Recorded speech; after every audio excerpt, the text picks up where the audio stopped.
In 1936, a steelworker's wife in Gary, Indiana, could feed a family of 7 for $11 a month.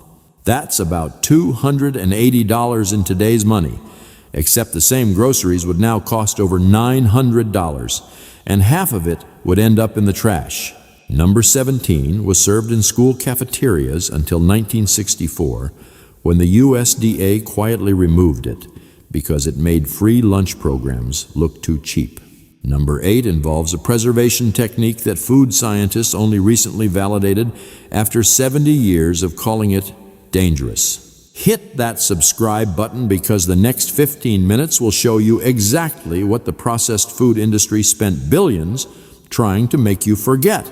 Let's count down the 25 Depression-era meals that were too smart to survive. Number 25, dandelion greens with bacon grease. This was not hippie food or some trendy foraged salad appearing on farm-to-table menus for $18 a plate. This was what Italian and German families in Pennsylvania coal towns ate every March and April when the root cellar had been empty for weeks, and payday was still 3 days out. Women sent children into yards and vacant lots with flour sacks to pick the youngest dandelion leaves before they turned bitter. They came back with pounds of greens that cost absolutely nothing. The mothers wilted them in bacon grease, saved from breakfast, added a splash of vinegar if they had it, and served it alongside cornbread. The bitterness cut through the fat. The greens provided vitamin C and iron that prevented scurvy and anemia in families who had not seen fresh fruit since October. It cost 0 cents and kept children healthy through the hardest part of winter's end. Number 24, flour gravy on toast. In Depression-era Oklahoma and Arkansas, families called this SOS for same old stuff because they ate it 4 or 5 times a week when there was nothing else. A woman heated lard in a skillet, stirred in flour until it turned golden and nutty smelling, then whisked in milk or water. Salt and pepper poured over toasted bread. It filled bellies for less than a nickel. Children ate it before school. Men ate it before factory shifts. Nobody complained because the alternative was going hungry. Number 23, potato soup with bacon ends. Every butcher shop in working-class neighborhoods sold bacon ends for 3 cents a pound. The irregular pieces that could not be packaged as neat slices. Polish and Irish mothers in Chicago bought them in bulk and simmered them in water until the fat rendered out and the meat fell apart. Then they added diced potatoes. The starch thickened the broth naturally. The bacon fat made it rich. One pot fed 8 people for 2 days. Women served it with day-old rye bread, sold half price at closing time. The soup cost about 7 cents total and delivered enough calories to fuel 12-hour shifts at the stockyards. Number 22, milk toast. This sounds like nothing because to modern ears it is nothing. But in the 1930s and 40s, this was what doctors prescribed for sick children, recovering patients, and elderly people who could not digest heavier foods. A mother toasted bread until it was golden and firm, buttered it if she had butter, placed it in a bowl, and poured hot milk over it until the bread softened. She added a pinch of sugar or a tiny bit of cinnamon if the family could spare it. The milk soaked into the toast and turned it into something between soup and pudding. It was gentle on upset stomachs. It provided protein and carbohydrates when people were too ill to eat solid food. Mothers sat beside sick children and fed them this with a spoon. It cost 4 cents and kept fragile people alive when medicine was not an option most families could afford. Something fundamental shifted in American kitchens between 1955 and 1972. Food companies spent hundreds of millions of dollars convincing mothers that cooking from scratch was a mark of poverty rather than skill. Campbell's ran magazine advertisements showing well-dressed suburban women opening cans while their unfashionable neighbors still stood at stoves. The messaging was clear and deliberate. Modern women used convenience foods. Old-fashioned women wasted time cooking. Betty Crocker became more trusted than your own grandmother. The USDA changed nutrition guidelines to favor foods that could be mass-produced, shipped long distances, and stored indefinitely. Convenience became a status symbol. Scratch cooking became something to be embarrassed about. A generation of knowledge disappeared in less than 15 years. Not because it stopped working, but because corporations needed to sell more boxes and cans and frozen dinners. Number 21. Bean soup with ham hock in West Virginia, coal camps, and Kentucky mining towns. This was Saturday's meal because it cooked all day while women did laundry and cleaning. A pound of navy beans cost 6 cents in 1938. A ham hock, which was the joint end of a pig's leg that nobody wanted, cost maybe 10 cents. A woman put both in a pot with water, onion if she had one, and let it simmer on the back of the wood stove for 6 or 7 hours. The beans broke down and thickened the liquid. The ham hock released gelatin and flavor until the meat fell off the bone. By evening, she had a pot of soup thick enough to eat with a fork. She served it with cornbread. One pot fed a family for 2 days. The leftovers got better overnight as the flavors deepened. It cost 16 cents total and provided more protein per penny than anything available today. Number 20. Creamed chipped beef. The military called it SOS and served it to soldiers through 2 world wars. Working-class families called it survival. Chipped beef came in small glass jars, salted and dried so it lasted for months without refrigeration. It cost 19 cents for enough to feed 6 people. A woman rinsed the beef to remove salt, tore it into strips, and made a white sauce with flour, butter, and milk. The beef went into the sauce. She poured it over toast. Men leaving for factory shifts at 5 in the morning ate this and did not feel hungry until lunch. Number 19, fried cornmeal mush in Appalachia and the rural South. Women made cornmeal mush every few days. They boiled cornmeal in salted water until it thickened into porridge, poured it into a loaf pan greased with lard, and let it cool overnight. In the morning, they sliced it thick and fried it in bacon grease until both sides turned golden and crispy. The outside developed a crust. The inside stayed creamy. People ate it with sorghum syrup or just salt. It cost about 3 cents to feed a family breakfast for 3 days. Miners ate it before heading underground. Children ate it before walking 2 miles to school. Number 18, Dandelion coffee.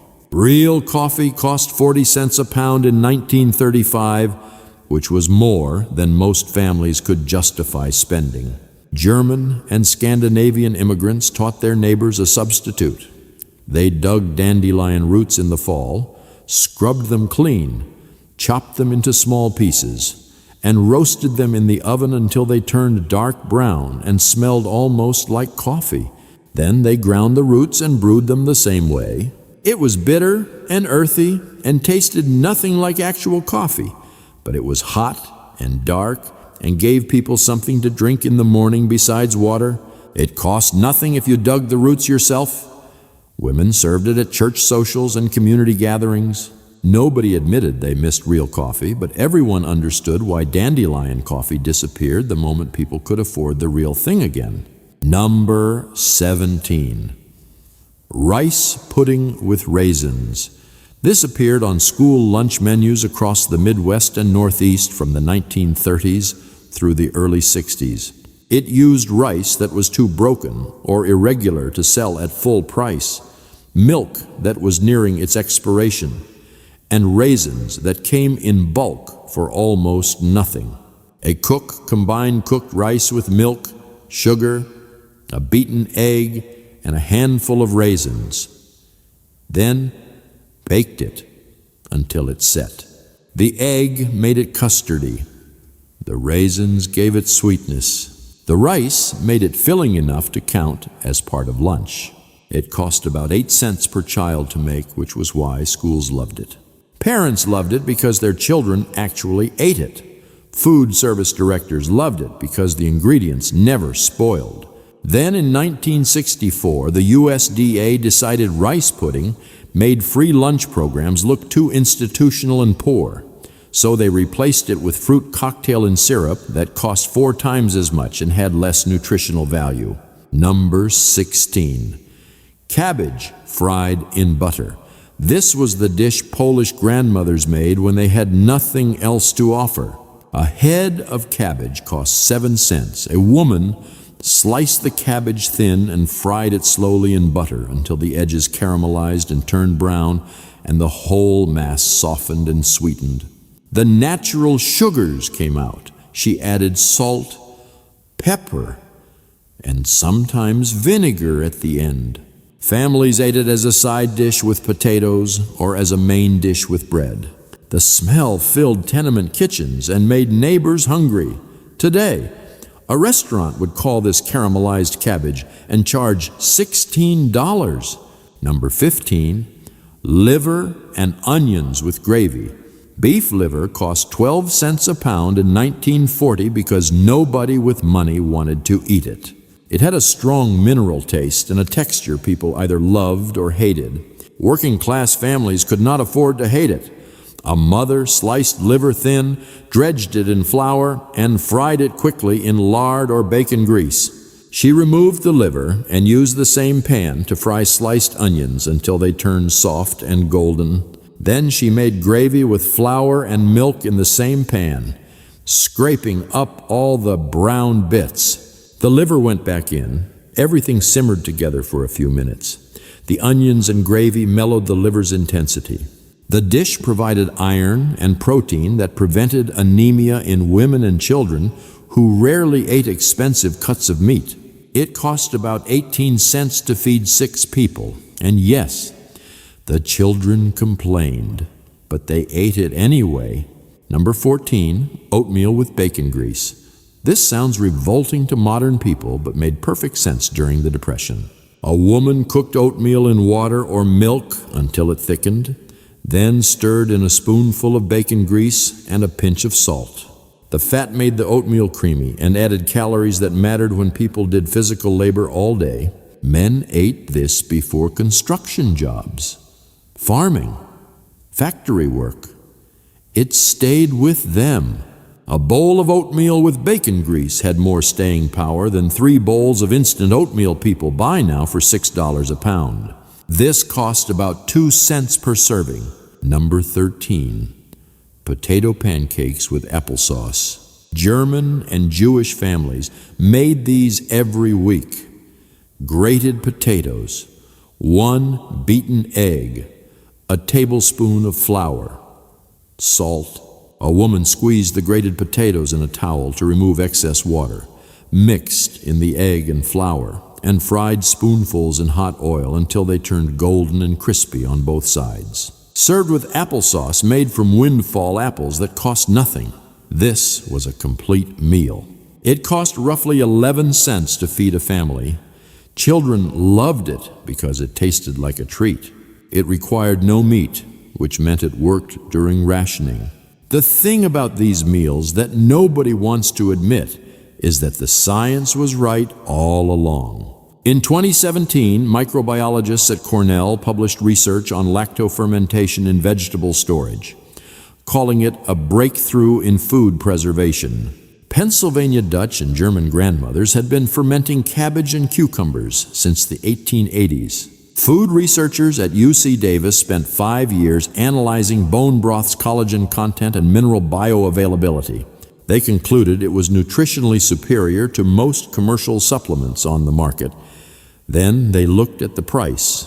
Bone broth now sells for $18 a quart at Whole Foods. Depression-era families made it for free from scraps the butcher gave away. The wellness industry repackaged survival knowledge and sold it back to us at a 3,000% markup.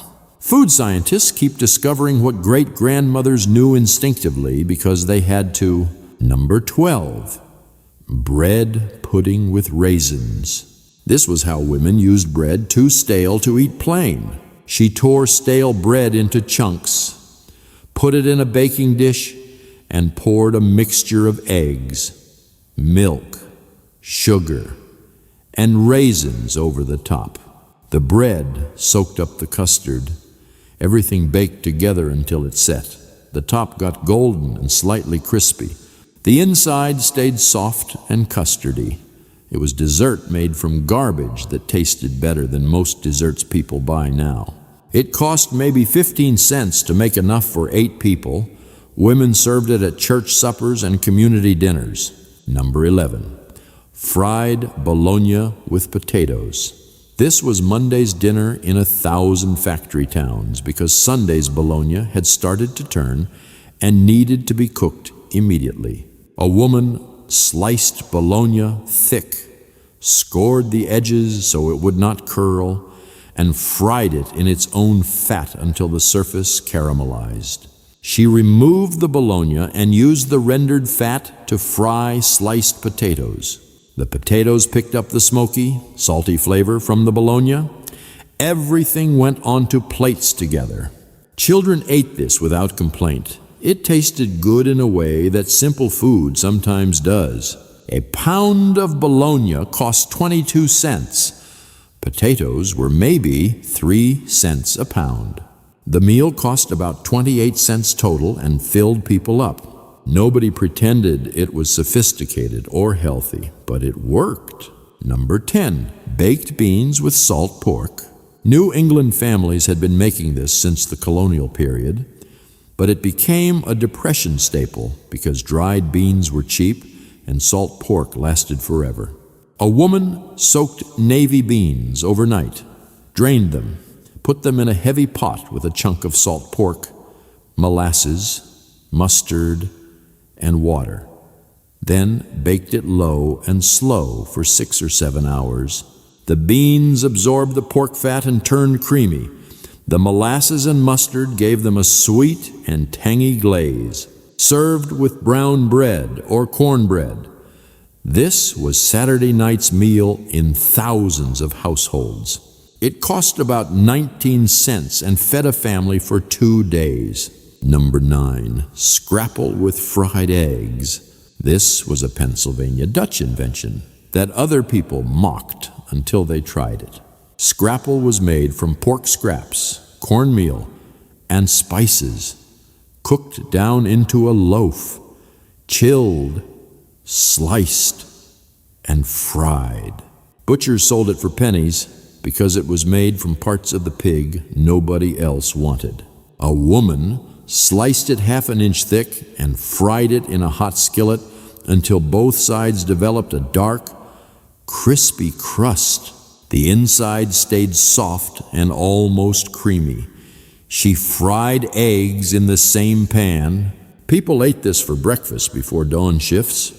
A pound of scrapple cost maybe 14 cents and lasted a family a week. Number 8, sauerkraut with kielbasa. Polish families in industrial cities made sauerkraut every fall. They shredded cabbage, salted it heavily, packed it into crocks, weighted it down, and let it ferment for weeks. The cabbage transformed into something sour and tangy and complex. It lasted all winter in a cold cellar without spoiling. When kielbasa went on sale, women bought it and simmered it in sauerkraut until the sausage flavored the cabbage and the cabbage mellowed the sausage. It cost about 32 cents to feed 6 people. The sauerkraut provided vitamin C that prevented scurvy when fresh vegetables were not available. Food scientists spent decades claiming fermented foods were unsafe. Then, in the 2000s, researchers finally admitted that fermentation created beneficial bacteria and preserved nutrients. Depression-era families did not know the science. They just knew it worked. Number 7, cornbread and buttermilk. In the rural South and Appalachia, this was supper when there was nothing else. A woman mixed cornmeal, buttermilk, an egg, a pinch of baking soda, and salt, poured it into a hot greased skillet, and baked it until the top cracked and turned golden. She served it in bowls with cold buttermilk poured over it. People crumbled the cornbread into the buttermilk and ate it with a spoon. It cost about 9 cents to feed a family. Farmers ate this after working fields all day. The buttermilk was left over from churning butter. So it was essentially free. Number 6. Salmon croquettes from canned salmon. Canned salmon cost 17 cents for a tall can in 1938, which seems expensive until you realize it fed 5 people. A woman drained the salmon, removed the bones and skin, flaked the meat, and mixed it with mashed potatoes, a beaten egg, and breadcrumbs. She formed patties and fried them in a hot skillet until both sides turned golden and crispy. The potatoes stretched the salmon. The frying created a crust that made it feel like a special meal, even though it cost maybe 24 cents total. Families ate salmon croquettes on Fridays during Lent. Children liked them because they did not taste fishy. Ask your oldest relatives what their mothers cooked during hard times, not what they ate at Sunday dinners or holiday celebrations. What they ate on Tuesdays in March when the money ran out and payday was still 5 days away. You might have 3 years left to record those answers. Maybe less. Every year, another million people who remember the Depression die. They take recipes with them that were never written down because everyone assumed someone would remember. But remembering requires asking. And asking requires understanding that what sounds like poverty food might actually be the smartest cooking anyone in your family ever did. These recipes solve problems that we are only now facing again: rising food costs, food waste, nutrition on a budget. Your grandmother already knew the answers. Number 5, tomato soup from canned tomatoes. This was different from Campbell's, which cost 10 cents a can. A woman opened a can of tomatoes that cost 7 cents, crushed them by hand, heated them with a little butter, added milk, and seasoned it with salt and pepper. She served it with grilled cheese sandwiches made from day-old bread and commodity cheese. The whole meal cost about 19 cents and tasted better than anything from a can. Mothers made this for children homesick from school. The canned tomatoes lasted forever in the pantry. Number 4, ham and bean soup from a ham bone. After Easter or Christmas, when families splurged on a ham, the bone became the foundation for a week's worth of meals. A woman put the ham bone in a big pot with dried beans, water, an onion if she had one, and let it simmer all day. The bone still had meat clinging to it. That meat fell off during cooking. The bone released gelatin that thickened the soup. The beans absorbed all the flavor.